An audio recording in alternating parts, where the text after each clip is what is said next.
Good morning, everybody. Happy Easter to you all. It's a good day. Wow. Whew. Good morning, boys and girls. Thank you so much for joining me today for a really big day. Did you know? Today's a huge day. And I bet you maybe already knew that. You know why today is such a big day? Well, because, our 40 days of Lent, they're over. And something that big kids sometimes do, and us little kids sometimes we do, we give something up for Lent. And Easter marks the end of that. And that means if you gave up ice cream or soda or video games, you can finally have all of that again. What if you did it all at once? Like a root beer float while playing video game. That'd be pretty fun. But that's okay. We're getting distracted.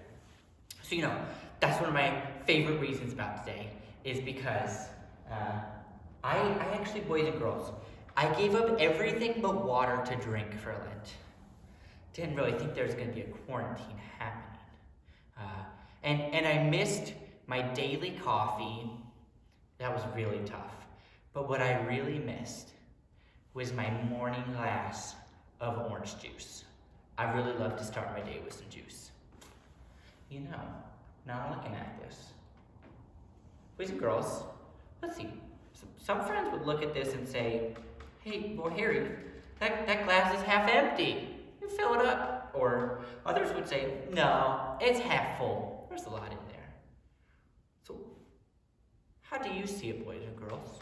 Maybe if you see it half empty, give me a thumbs down. Or if you see it half full, give me a thumbs up.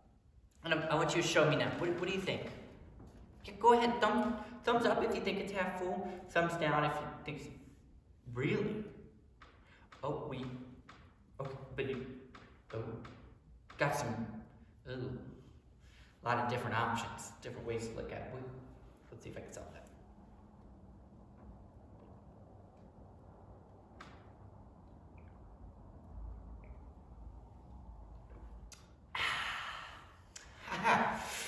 Well, solved that one, didn't we? You know what? Now anybody that looks at this, friends, has to say that the glass is empty. Well, You know what? People might see the same thing, but they might think something different. Some people might look at this and maybe they grumble and they complain that they're all out of juice, but other people see the empty glass and they know that means you can just fill it with more juice. There's so many opportunities with an empty glass. So looking at the same thing, see a different perspective. You know what? That reminds me of our famous Easter story that we like to talk about today. So, Jesus had just died on the cross 3 days before, and one of his friends, Mary, went to the tomb that he was buried in to go see him. And when she got there, she was shocked. She was shocked at what she saw. She saw that the tomb, which was shut with a big stone, it wasn't shut anymore. The tomb was empty. And she thought, what am I gonna do? So she ran and she found some of Jesus' other friends, the disciples, and she told Peter and John, he's gone. Where's Jesus? So what they did, they put on their sandals, tied them tight, and they ran to the tomb. And when they all got there, what's crazy, friends, they all saw the same thing, but they all saw it differently. Here's what I mean. So in our Bible, we read that when Peter got to the empty tomb, he saw it, and he was curious. He didn't just stand there. He went into the tomb and saw the linen cloth that Jesus was wrapped up in. Well, it was folded neatly. He thought, that's interesting. And maybe said something like that. Well, then what about Mary, the first one who saw it? She got there, friends. She was so sad that she wouldn't even go into the tomb. She stood outside and she wept and she cried. And remember, we learned it's okay to be sad and it's okay to cry. So Mary, it's okay that she felt that way. What about John? Well, boys and girls, when John saw the empty tomb, he didn't just stand there. He went into the empty tomb, he looked around, and he believed. He probably remembered everything that Jesus had told him and believed that he rose from the dead. Oh, John is so good. He actually wrote that book that we're talking about, the book of John. Oh, he's so good. Saw it and believed. And you know, those 3 different ways that they saw it, that's not too different than how some people we know maybe think about Easter and the story of Jesus. Some people hear about it and they're full of awe and wonder and they're really curious about it. Other people hear it and they think, that's a really sad story. And some friends, they hear it and they believe in the joy and love that Jesus brings. Whew. Same story, 3 different ways to look at it. Boys and girls, big kids and little kids, how do you see the empty tomb?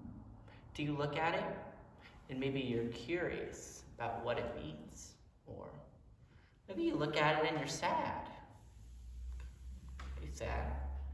Or maybe you look at it and you believe in all the promises that Jesus said about it and what it brings. So, boys and girls, what do you see? And that's why today I want to invite you to talk with your family, your friends, your grandmas, your grandpas, your parents, and ask them, well, what does the empty tomb mean for me and for you? And I really can't wait to hear all of the great discussion that you guys have today about the empty tomb. It's gonna be fun. But before you go, I want to pray for you. So will you join me in prayer? Here we have our prayer position. So if you want to fold your hands, put your hands together. You can put your hands up. That's biblical too. And I'll start. You can repeat after me. Let's pray.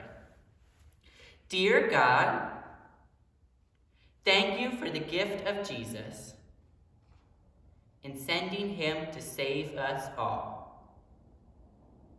Please help us all better understand the empty tomb. We love you, God. And now let all of God's children say, Amen. Boys and girls, I hope that you have one of the happiest Easters of all, because you get to spend it with family and people that you love. Stay safe, and I look forward to seeing you guys again someday soon. God bless.